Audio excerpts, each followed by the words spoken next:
eh, orientándonos en que la iluminación está al acceso de todos, porque nos damos cuenta de cosas, porque entendemos ciertas cosas, porque tenemos estas mini revelaciones. ¿Qué nos hace tenerlas? Bueno, constantemente la necesidad, ¿no? La necesidad de eh, crecer, la necesidad de compartir, ¿no? Nacemos, nos desarrollamos, necesito ver bien, necesito explorar mi mundo y entonces comienzo a ser consciente de qué son las cosas, qué es el otro, quién soy yo, qué pasa si comparto, qué pasa si se esconde. Y entonces voy iluminándome, ¿no? Voy desarrollando la conciencia.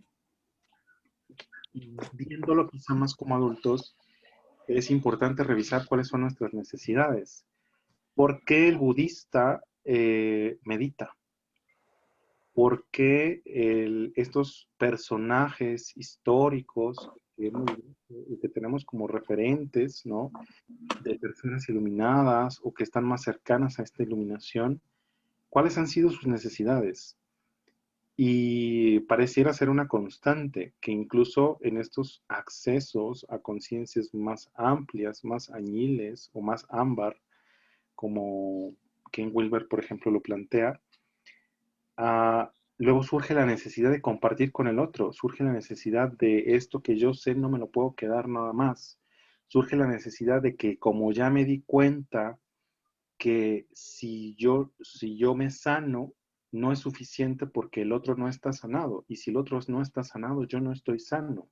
Porque entonces estamos compartiendo la misma red, la misma energía, el mismo mundo, y una parte de mí, que es el otro, sigue dañando el mundo. Entonces está la necesidad de compartirlo. Y tenemos un Dalai Lama, ¿no? Tenemos un gran alma, que es Mahatma Gandhi. Tenemos, por decir algunas personas, ¿no? Muy icónicas, pues. Entonces, notamos que también existe esta necesidad. Y ahí cuando nos preguntamos el qué necesita, entonces, a través de mi necesidad, quiero profundizar y buscar herramientas para llevarme a una de las cosas como experiencia personal, quizá en algún momento en el que yo terminé una relación y que yo noté que había un patrón familiar, ¿no? De parte de mi madre, en donde sus relaciones se repetían, se repetían, se repetían. Para mí luego mis relaciones se repetían de la misma manera. Y para ella le decían, a ella había personas que le decían, es que eres una gran mujer, eres una mujer que ha salido adelante, eres una mujer que ha hecho esto, eres una mujer hermosa, eres una mujer trabajadora, bla, bla, bla, bla. Y ella decía, ¿y de qué jodidos me sirve si como pareja constituida no tengo a alguien a un lado de mí, ¿no? O sea, con quien caminar, porque se iban, ¿vale? No se comprometían. Y en algún momento de mi vida me sucedió lo mismo. Y yo dije, ah, caray, yo estoy repitiendo la historia, ¿no? La parte de mi madre. Y yo dije, quiero cortar con esto. Y después de un término de relación muy fuerte, esta necesidad de sanar, sí, subrayo, la necesidad de sanar y de romper con esto me lleva a la ayahuasca, por ejemplo, ¿no? Y entonces, cuando fui a la ayahuasca, entonces tuve toda clase de experiencias, menos aparentemente el tema que yo iba a tratar. Eh, pero me sirvió de todas maneras y me dio una iluminación tremenda y una revelación y una experiencia mística en la que sí rompí con esa herida, ¿no? Y generé una sensación de amar, ahora accedí a la posibilidad de amar sin apego, amar sin apego. Por dar un ejemplo, ¿no? De mi vida, una pequeña anécdota, pero eh, subrayo nuevamente que esto es lo que puede llevarnos a iluminarnos, a acceder a una conciencia diferente, a acceder a estos momentos místicos. ¿Cómo puedo yo identificar un momento místico? Cuando tengo claridad de algo, cuando siento que algo se resuelve, cuando ahora tengo una perspectiva distinta de las cosas, cuando ahora algo ya no duele, cuando ahora ya no estoy en duelo, ¿no? En duelo de sus fases de asimilación, acomodación, aceptación y adaptación, por, por, por hacerlas generales. Cuando ahora estoy no solamente en una perspectiva de mí mismo, que llamaríamos un ego desde algunas perspectivas, sino también del otro, de los otros, del mundo. Cuando ahora esto que en cierto nivel de conciencia parece inalcanzable, el que todos de alguna manera se sigan desarrollando, ¿no? Por esta idea de yo no me desarrollo porque el otro no se desarrolla y el otro no se desarrolla porque yo no. Cuando me convierta en la naturaleza y cuando acepte las cosas en su flujo perfecto. Y eso, si revisamos nuevamente la etimología, nos vamos a encontrar que es la parte de orientación religiosa que en la perfección te acerca o te une a la divinidad y al todo. Y qué difícil esa parte, ¿no? De dejar el ego y de fluir con la vida o con las situaciones. Yo no dejaría el ego, o al menos en mi espacio y mi nivel de conciencia, todavía no lo dejaría. Yo creo que el ego ni es algo que se destruye, ni es algo que se deja de lado. Es algo que te acompaña y es algo que te genera ese crecimiento, porque sin el ego no accederías desde mi ver a esa nueva conciencia. El problema no es Ok, el ego, sino nuestra relación con el ego. Entonces, llevar a un espacio saludable esa relación con esa parte, esa otra parte, que de todas maneras es de mí y es del mundo y es del universo, entonces crea una sinergia distinta. A mí me gustaría, a propósito de esto del ego y esta cuestión, mencionar un autor así para mí de cabecera que es Mark Epstein. Es un psiquiatra budista. O sea, él digamos que fue la semilla de la psicología budista, que fue una línea que suena como muy rara, Uh -huh. él siendo psiquiatra, y entonces tiene un gran libro, o sea, el gran libro de él es el Contra el Yo. Y entonces, a través de pura casuística, o sea, de casos con pacientes y su propia experiencia de vida, su historia y demás, va como concatenando y estructurando como esta teoría de la psicología budista y de cómo el yo, a la manera en como Occidente nos ha hecho construirlo, creerlo, aprenderlo con H y sin H, pues nos ha hecho también tener como ciertos obstáculos para acceder a X, Y o Z, ¿no? Pero es como como en el caso de este libro, es como planteado de una forma muy natural, muy linda, y muy lúcida, muy inteligente, ¿no? Entonces, se me hace un libro bien, bien, chido recomendar como ahora que estamos tocando este tema. Excelente, qué buena aportación. Pues, no sé a ver acá los chicos qué dicen para las conclusiones. A ver, Raya, estás muy callado. Sácalo de tu ronco pecho. Pícale al micrófono. No se deja, ahí está. Ya, ahora sí. Ahí está. No, pues, no tengo una pregunta concreta en realidad, pero, a lo que voy entendiendo es, pues hay diferentes maneras, ¿no? De acceder a esto que llamamos iluminación y esto que mencionas sobre la relación del ego, a mí se me hace muy interesante porque así como lo mencionaba Memo, creo que yo tenía la misma idea, ¿no? Como de que tenemos que erradicar el ego para poder acceder a, ¿no? Pero qué bueno que hace la aclaración Charlie, porque entonces es cómo te relacionas con el yo para poder acceder a otro nivel, ¿no? A mí se me hace muy, muy padre esa idea, ¿no?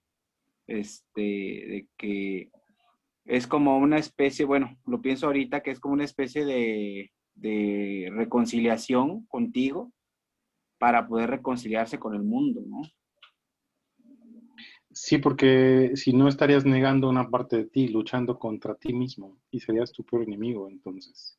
Claro. ¿Y en dónde quedó la parte de desarrollar esa conciencia y de ver por los demás si no te sientes completo primero tú?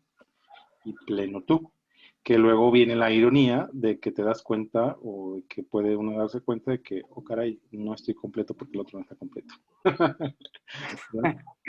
Entonces estamos hablando de que es una, ¿cómo decirlo? Pues sí,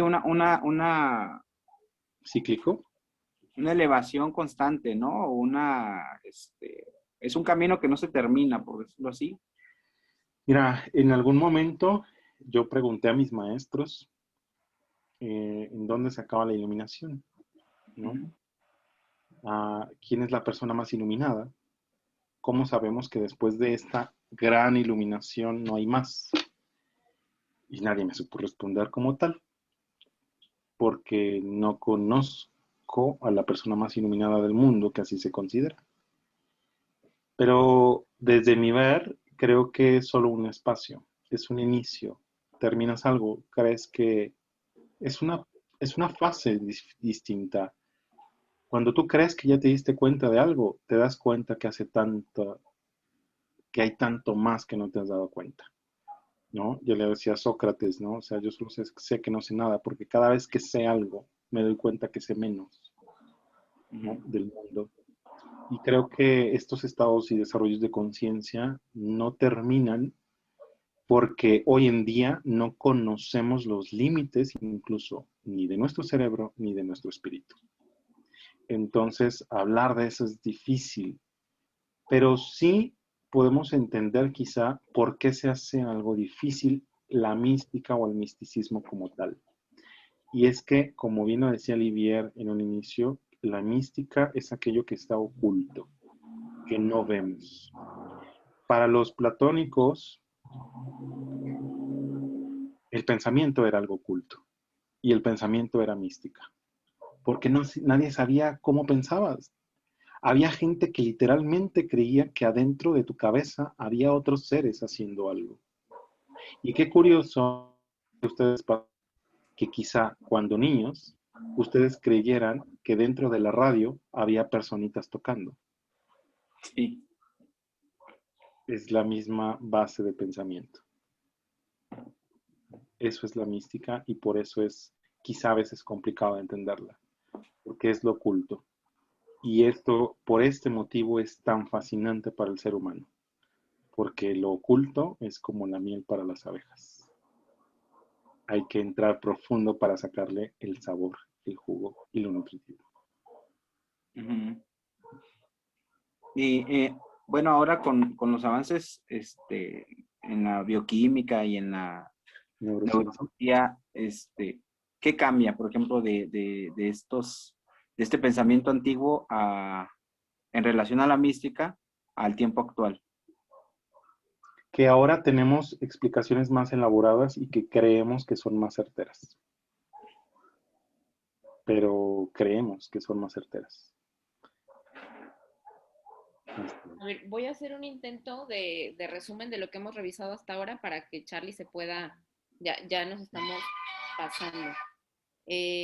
A ver, la mística podemos verla, hemos hablado de dos perspectivas que podrían estar ligadas. Una es la conexión de uno con lo sagrado o lo divino. La otra es eh, el desarrollo de la conciencia, ¿sí? De hecho, las dos podrían estar ligadas. Cuando yo, o sea, este acceso a la divinidad o a lo sagrado también podría ser llamado la conciencia. Entonces yo me uno y me fusiono a través de mi realidad, con algo que me permite como tener más luz y más conciencia sobre algo. Este misticismo, o sea, hablamos de diferentes como modos de misticismo que son como de la vida cotidiana, de lo práctico, del día a día, cosas místicas como pequeñas y unas más profundas y trascendentales que pueden cambiar y transformar la vida de alguien de manera radical. Si uno accede, o sea, usando diferentes herramientas, se hablaron de algunas como hierbas medicinales y no sé, Terapia. terapia, pues sí, la terapia, claro, ¿no? Claro que a veces con estas plantas medicinales de pronto se dan unos saltotes y yo tengo la idea y seguro Charlie me va a secundar de que el tarot también da saltos cuánticos en este sentido. Totalmente. Una lectura de tarot puede equivaler a no sé cuántos números de sesiones psicoterapéuticas. También creo que ahí hay una gran herramienta para este desarrollo de conciencia y estas experiencias místicas, ¿no? Ahora, otra cosa es la mística, las experiencias místicas están vinculadas no solo con esto que consideramos alma, espíritu y no sé qué cosa etérea que está fuera de uno, sino que por supuesto parte del cuerpo, del orgánico, de los sentidos, de nuestro contacto con el mundo de manera directa y no lejana a nuestro cuerpo, ¿no? De ahí que algunas experiencias místicas detonen como llanto o risa, que son emociones pues, que ocurren, por ejemplo, durante un orgasmo, ¿no? Que pondríamos ahí como un orgasmo como una especie de experiencia mística, o las experiencias místicas como diferentes tipos de orgasmo, ¿no? Claro. Pues creo que más o menos es de lo que hemos hablado hasta ahí. Supongo, o sea, es un tema súper amplio.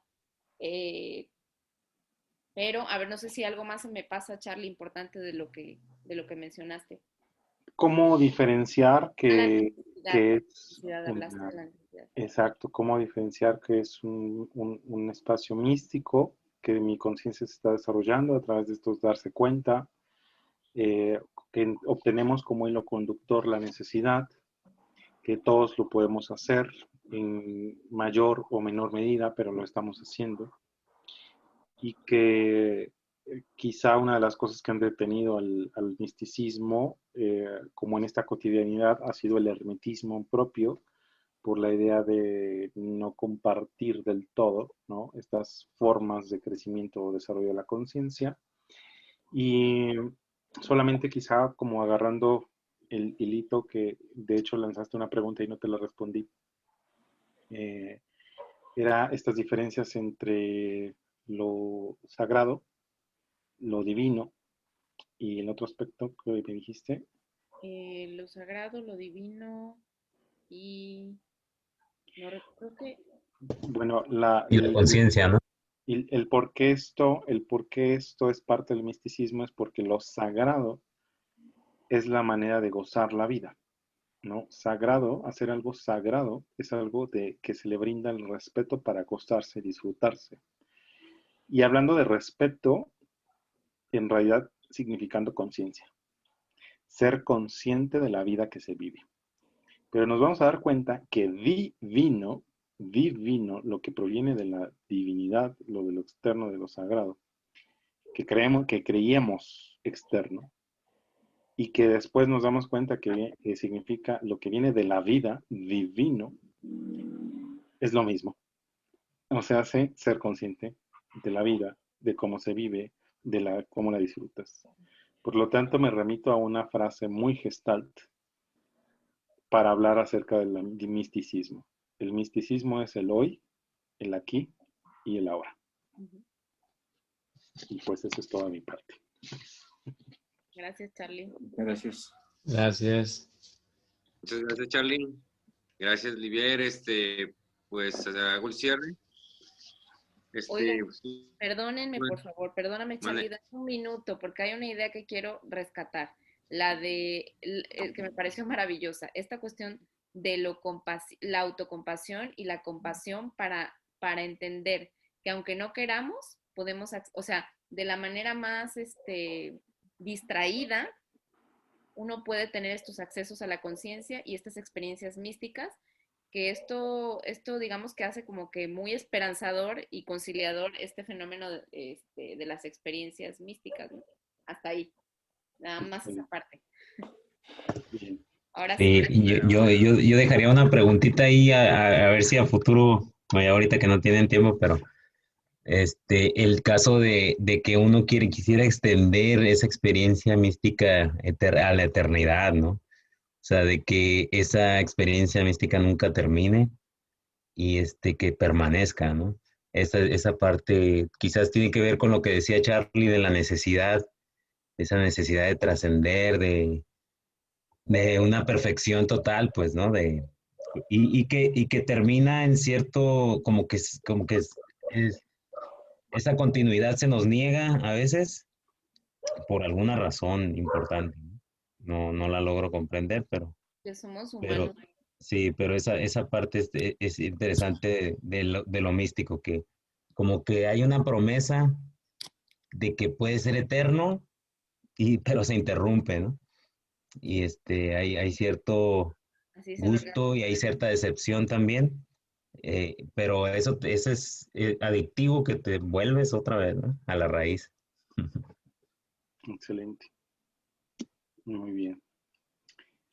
Pues qué gusto. Bien, pues Y Choi, muchas gracias. Gracias Manuel, gracias Didier, gracias Guillermo, gracias Samuel por el espacio. Las personas que quieran compartir un poquito más, conocer un poquito más, pues me pueden buscar en Facebook como tu psicólogo de cabecera, Charlie Martínez. Encuentran también, encuentran el canal de YouTube como Ruta 17, que a la fecha en la que creo que van a estar escuchando este podcast, pues ya cambiamos de nombre porque antes estábamos como Numen Tarot. Y pues con el gusto de compartirles esto y que podamos también contactar. Y así como Samuel dejó esa pregunta de la eternidad, ¿no? El querer hacerla con la eternidad, ciertamente les dejo una pregunta para desarrollar su conciencia. ¿Cuál es el día de hoy tu necesidad? Charlie, bien. Raya, Samuel. Abrazo, Gracias a sí. todos. Esto fue una emisión más de Divagaciones Divertidas. Nos vemos cuando nos veamos, no antes ni Un abrazo, después. chicos. Bye Bye. bye. Un abrazo. Adiós.